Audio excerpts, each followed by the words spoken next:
പ്രിയപ്പെട്ടവരെ, നമസ്കാരം. ഞാൻ മുഹമ്മദ് മുബാറക് മാസ്റ്റർ. എം നോട്ട്സിന്റെ പുതിയ ഒരു വീഡിയോയിലേക്ക് സഹൃദയം നിങ്ങളെ എല്ലാവരെയും സ്വാഗതം ചെയ്യുന്നു. ഇന്നത്തെ ഈ വീഡിയോയിൽ ഇന്ദിരാഗാന്ധി നാഷണൽ ഓപ്പൺ യൂണിവേഴ്സിറ്റി നൽകുന്ന ഒരു തൊഴിലധിഷ്ഠിത പ്രോഗ്രാമിനെ അഥവാ BCA എന്ന പ്രോഗ്രാമിനെ സവിനയം ഞാൻ അവതരിപ്പിക്കുകയാണ്. ഇന്ന് നമുക്കറിയാം, കമ്പ്യൂട്ടർ അധിഷ്ഠിതവും IT അധിഷ്ഠിതവുമായ ഒരു ജീവിതമാണ് മൊത്തം നമ്മൾ എല്ലാവരും നയിച്ചുകൊണ്ടിരിക്കുന്നത് എന്നുള്ളത് നമുക്ക് എല്ലാവർക്കും അറിയാവുന്ന വസ്തുതയാണ്.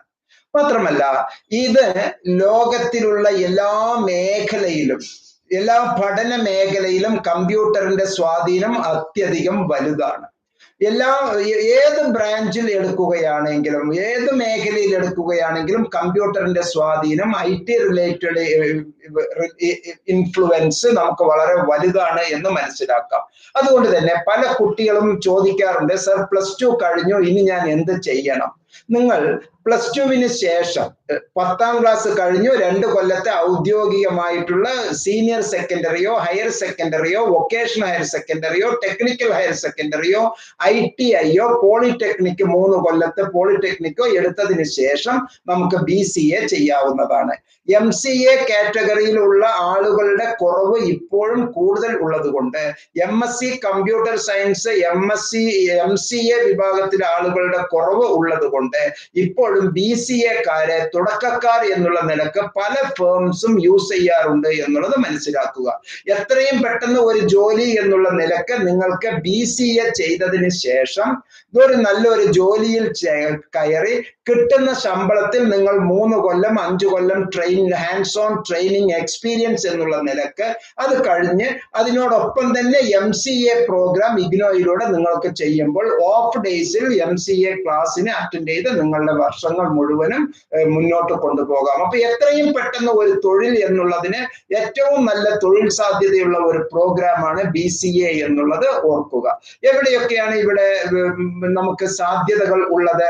സോഫ്റ്റ്വെയർ ഡെവലപ്പർ മേഖലയില്, അതുപോലെ തന്നെ computer building, computer testing, computer installing, computer maintenance software method എന്നുള്ള രൂപത്തിൽ ഹാർഡ്വെയർ എഞ്ചിനീയറായി, ഡാറ്റാബേസ് എഞ്ചിനീയറായി, ക്ലൗഡ് ആർക്കിടെക്റ്റ് ആയി, ഡാറ്റ സയന്റിസ്റ്റ് ആയി, ബിസിനസ് അനലിസ്റ്റ് ആയി, ടെക്നിക്കൽ റൈറ്റർ ആയി, വെബ് ഡിസൈനർ അല്ലെങ്കിൽ വെബ് ഡെവലപ്പർ എന്നുള്ള ജോലിയിൽ നമുക്ക് ഒരുപാട് പ്രോഗ്രാംസ് ലഭിക്കുന്നു.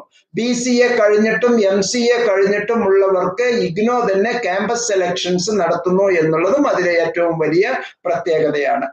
നമുക്ക് പല തരത്തിലുള്ള എഞ്ചിനീയേഴ്സിന്റെ അപര്യാപ്തത ഉള്ളത് കൊണ്ട് പ്രോഗ്രാമറായും, ഡാറ്റാബേസ് അഡ്മിനിസ്ട്രേറ്ററായും, സോഫ്റ്റ്വെയർ പബ്ലിഷറായും, സോഫ്റ്റ്വെയർ ആപ്ലിക്കേഷൻ ആർക്കിടെക്റ്റായും, ഹാർഡ്വെയർ എഞ്ചിനീയറായും, അതുപോലെ തന്നെ സീനിയർ ടെക്നിക്കൽ കൺസൾട്ടന്റായും, ചില പ്രത്യേക സ്ഥാപനങ്ങളിലെ പ്രോജക്റ്റ് മാനേജർ റിക്രൂട്ടേഴ്സായും നമുക്ക് ജോലിയിൽ കയറാവുന്നതാണ്.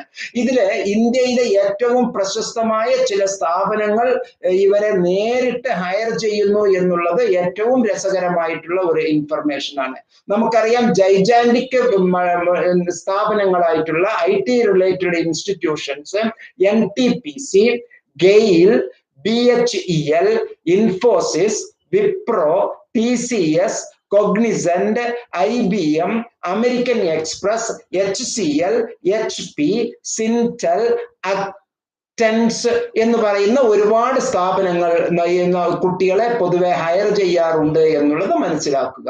ഈ BCA കോഴ്സിന്റെ സ്ട്രക്ചർ എങ്ങനെയാണ്, അതിനെ പറ്റിയാണ് ഇനി ഞാൻ നിങ്ങൾക്ക് വിശദീകരിക്കുന്നത്. അതിനു മുമ്പ് ഒരു ചെറിയ നിർദ്ദേശം എൻ്റെ പ്രിയപ്പെട്ട സുഹൃത്തുക്കളോട് പറയാനുള്ളത്, ലക്ഷക്കണക്കിന് ആയിരക്കണക്കിന് വിദ്യാർത്ഥി സുഹൃത്തുക്കൾ ഇപ്പോൾ +2 കഴിഞ്ഞതിന് ശേഷം, പ്രത്യേകിച്ച് വിദേശങ്ങളിലും അതുപോലെ തന്നെ നാട്ടിലുമുള്ള ഒരുപാട് ആളുകൾ പാതി വഴിയിൽ പഠനം മുടങ്ങി തൊട്ടടുത്തുള്ള ഒരു ഡിഗ്രി കിട്ടാതെ ആയിരക്കണക്കിന് ലക്ഷക്കണക്കിന് വിദ്യാർത്ഥി സുഹൃത്തുക്കളുണ്ട്. നമ്മുടെ നാട്ടിൽ തന്നെ പല തരത്തിലുള്ള ജോലി ചെയ്തുകൊണ്ടിരിക്കുന്നവർ.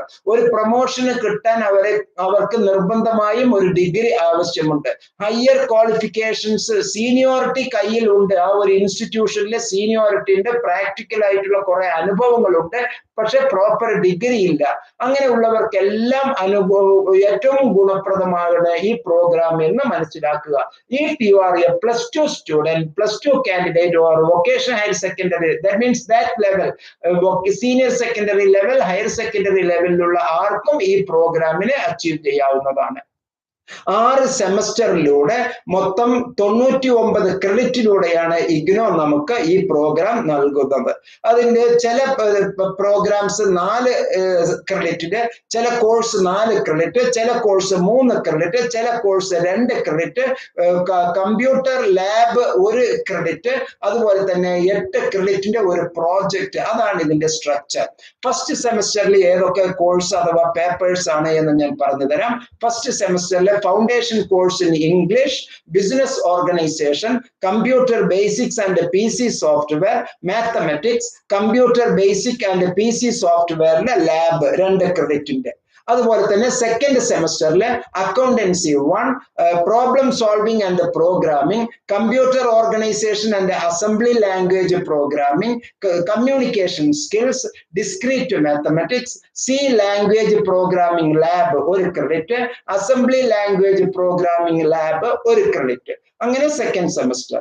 തേർഡ് സെമസ്റ്ററിൽ 3 ലാബ് ഉണ്ട്, ഓരോ ക്രെഡിറ്റ് വീതം. Data and file structures 4 credit, അത് theory paper. Introduction to database management system, systems analysis and design, programming in C++. അങ്ങനെ 4 കോഴ്സ് നമുക്ക് പഠിക്കാനുണ്ട്. ഒപ്പം തന്നെ C++ പ്രോഗ്രാമിംഗിന്റെ ലാബ്, ഡാറ്റ ആൻഡ് ഫയൽ സ്ട്രക്ചേഴ്സിന്റെ ലാബ്, അതുപോലെ DBMSന്റെ ലാബ്. ഇങ്ങനെ 3 ലാബ് തേർഡ് സെമസ്റ്ററിൽ പഠിക്കേണ്ടതുണ്ട്. ഫോർത്ത് സെമസ്റ്ററിലെ statistical techniques, object oriented technologies and Java programming, fundamentals of computer networks, introduction to algorithm design, internet concept and web design എന്നുള്ള theory പേപ്പേഴ്സും, Java programming എന്നുള്ള ലാബ്, സ്റ്റാറ്റിസ്റ്റിക്കൽ ടെക്നിക്സ് എന്നുള്ള lab, algorithm design lab. ഇത്രയും 3 ലാബാണ് fourth സെമ്മിൽ നമുക്ക് പഠിക്കാനുള്ളത്. Fifth സെമ്മിലെ introduction to software engineering, network programming and administration, web programming, computer oriented numerical techniques എന്നുള്ള ഒരു course, business communication, network programming and administration എന്നുള്ള ഒരു ലാബ്, വെബ് പ്രോഗ്രാമിംഗിന്റെ ലാബ്, കമ്പ്യൂട്ടർ ഓറിയന്റഡ് ന്യൂമറിക്കൽ ടെക്നിക്സിന്റെ ലാബ്. ഓരോ ക്രെഡിറ്റ് വീതമുള്ള ഈ 3 ലാബ്. ആറാമത്തെയും അവസാനത്തെയുമായ സെമ്മില് കൊമേഴ്സ് എന്നുള്ള ഒരു paper, operating system concepts and network management എന്നുള്ളതിന്റെ 4 ക്രെഡിറ്റ് ഉള്ള തിയറി പേപ്പർ, അതിന്റെ തന്നെ 1 ക്രെഡിറ്റ് ഉള്ള ലാബ് ഉണ്ട്. കൂടാതെ 8 ക്രെഡിറ്റ് ഉള്ള ഒരു പ്രോജക്റ്റ് അഥവാ ഒരു ഡിസർട്ടേഷൻ, ഒരു തെസീസ്, ഒരു ഫീൽഡ് ഓറിയന്റഡ് ഒരു പ്രോഗ്രാം നമ്മൾ ചെയ്യേണ്ടതുണ്ട്. ഏറ്റവും ഗുണപ്രദമായ ഈ programme Indira Gandhi national open university നൽകുന്ന വൊക്കേഷണൽ ബേസ്ഡ് ജോബ് ഓറിയന്റഡ് ഇത്തരത്തിലുള്ള കോഴ്സുകൾ നിങ്ങൾക്ക് എന്തുകൊണ്ടും ഗുണം ചെയ്യും എന്ന് മനസ്സിലാക്കുക. പ്രിയപ്പെട്ടവരെ, 1000 ആളുകൾ നേരത്തെ ഞാൻ പറഞ്ഞതുപോലെ പ്രൊമോഷന് കഴിയാതെ, ജോലിക്ക് കഴിയാതെ, ഇപ്പോഴും തന്നെ ഇങ്ങനെയെല്ലാം സാധിക്കുമോ എന്ന് വിശ്വസിച്ച് അല്ലെങ്കിൽ അവിശ്വസിച്ച് ഉള്ള 1000 ജനങ്ങൾ നമ്മളുടെ ഇടയിലുണ്ട്, നമ്മുടെ മുമ്പിലുണ്ട്. അവർക്കെല്ലാം വെളിച്ചം വീശുന്ന നല്ല ഒരു പാതയാണ് ഇത് എന്ന് മനസ്സിലാക്കുക. ഇന്ദിരാഗാന്ധി നാഷണൽ ഓപ്പൺ യൂണിവേഴ്സിറ്റിയുടെ ഈ പ്രോഗ്രാം ഉൾപ്പെടെ എല്ലാ പ്രോഗ്രാമും അസോസിയേഷൻ ഓഫ് ഇന്ത്യൻ യൂണിവേഴ്സിറ്റീസ്, ഇതിൽ അംഗങ്ങളായിട്ടുള്ള ഇന്ത്യൻ യൂണിവേഴ്സിറ്റീസിലെ അംഗങ്ങളായിട്ടുള്ള എല്ലാ യൂണിവേഴ്സിറ്റീസും, അതായത് government universities, central universities, state government universities, central universities, parliament act പ്രകാരം പ്രവർത്തിക്കുന്ന ഇന്ദിരാഗാന്ധി നാഷണൽ ഓപ്പൺ യൂണിവേഴ്സിറ്റി, അതുപോലെ തന്നെ ചില പ്രത്യേകതയുള്ള ഡീംഡ് യൂണിവേഴ്സിറ്റീസ്, ഇവയുടെ എല്ലാ പ്രോഗ്രാമും എല്ലാ കോഴ്സുകളും എല്ലാ യൂണിവേഴ്സിറ്റീസും അംഗീകരിച്ചതാണ് എന്ന് മനസ്സിലാക്കുക.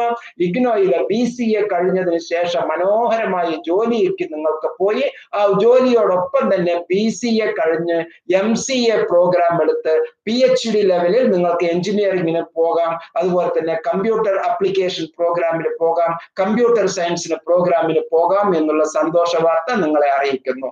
പ്രിയപ്പെട്ടവരെ, ഒരു റിക്വസ്റ്റ് ഉണ്ട്. M-Notes ഒരു എഡ്യൂക്കേഷണൽ ചാനലാണ്. ചെയ്യുകയാണ്. അത് നിങ്ങളുടെ പ്രിയപ്പെട്ട സുഹൃത്തുക്കൾക്ക്, കുടുംബാംഗങ്ങൾക്ക്, നിങ്ങളുടെ ലോക്കൽ ഗ്രൂപ്പുകളിലേക്ക് ഫോർവേഡ് ചെയ്യണം, ഷെയർ ചെയ്യണം, ലിങ്ക് മറ്റുള്ളവർക്ക് അയച്ചു കൊടുക്കണമെന്ന് വിനീതമായി അഭ്യർത്ഥിക്കുന്നു. എന്റെ ഈ സംസാരത്തിൽ, എന്റെ ഈ അവതരണത്തിൽ എന്തെങ്കിലും തരത്തിലുള്ള സംശയങ്ങൾ നിങ്ങൾക്കുണ്ട് എങ്കിൽ ഡിസ്ക്രിപ്ഷനിൽ പറയുന്ന നമ്പറിൽ നിങ്ങൾക്ക് എന്നെ നേരിട്ട് വിളിക്കാവുന്നതാണ്, വാട്സപ്പ് ചെയ്യാവുന്നതാണ്. സ്നേഹപൂർവ്വം നിങ്ങളുടെ കമന്റുകൾ പ്രതീക്ഷിച്ചുകൊണ്ട്, നിങ്ങളുടെ ലൈക്കുകൾ പ്രതീക്ഷിച്ചുകൊണ്ട്, ഒപ്പം തന്നെ നിർബന്ധമായും സബ്സ്ക്രൈബ് ചെയ്യണം എന്ന് ഉണർത്തിക്കൊണ്ട് ഞാൻ സ്നേഹപൂർവ്വം വിടവാങ്ങുന്നു. നന്ദി, നമസ്കാരം.